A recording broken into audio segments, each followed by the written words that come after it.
This is Ashley Smith over at the HA Society, and I wanted to come and chat about another coaching nugget. We actually just finished our module on primary amenorrhea due to HA, and the topic of control came up, and I was like, you know what? Let's talk about this. So it is a very high chance that your client has a toxic relationship with control. What do I mean by that? Meaning that they know that control is a problem and it's creating some less than ideal situations in their life, right? However, they continue to hold on to it. And one thing that I want to kind of explore is that they already know it's a problem and they don't really need us to repeat, hey, control's a problem.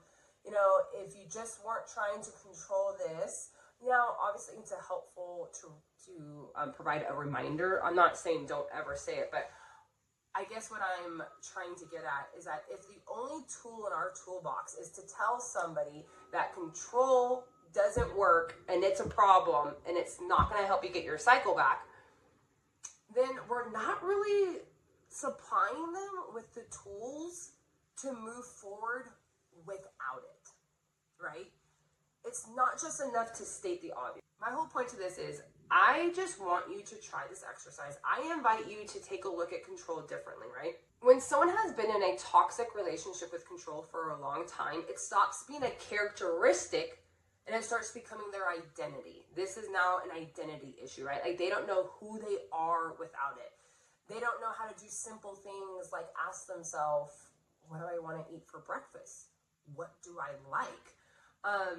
So I propose that they're not actually having a control issue, they're having an identity issue.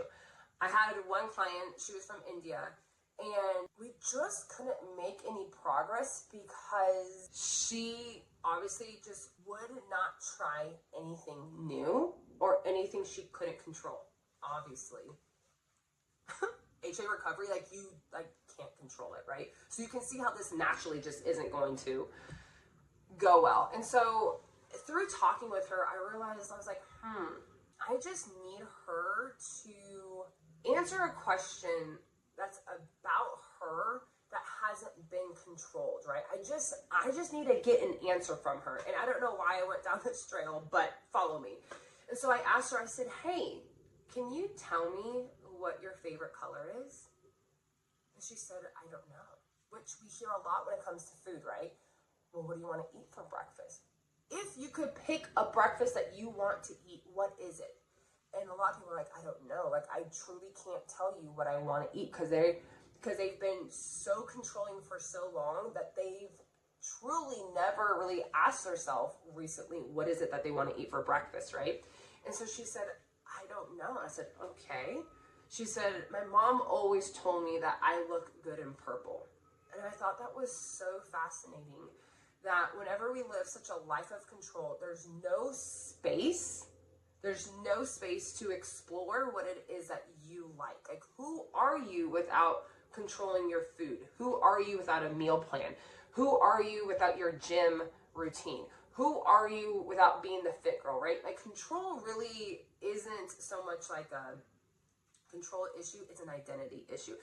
We've allowed control to be our identity, right? So instead of telling them how bad and ineffective control is, I would actually propose that we partner with them and help them explore who they are without control, right? Who are you? Who are they without control, right? Because at the end of the day, everyone's disordered habits serves a function. It serves a function or else they wouldn't be doing it. Now, I'm not saying it's great. I'm not saying it's super beneficial. I'm not even saying that it's healthy. I'm just saying that it serves a function. And so the function of control can be that it keeps them safe, right? If I can control these variables, then I can stay safe.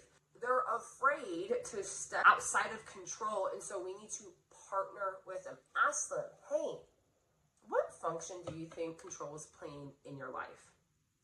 Help them to start exploring help them start questioning things, right? Like, this is what it looks like to be that Sherpa, right? Helping them up Mount Everest, right? I would even consider asking them, hey, what does surrender look like to you?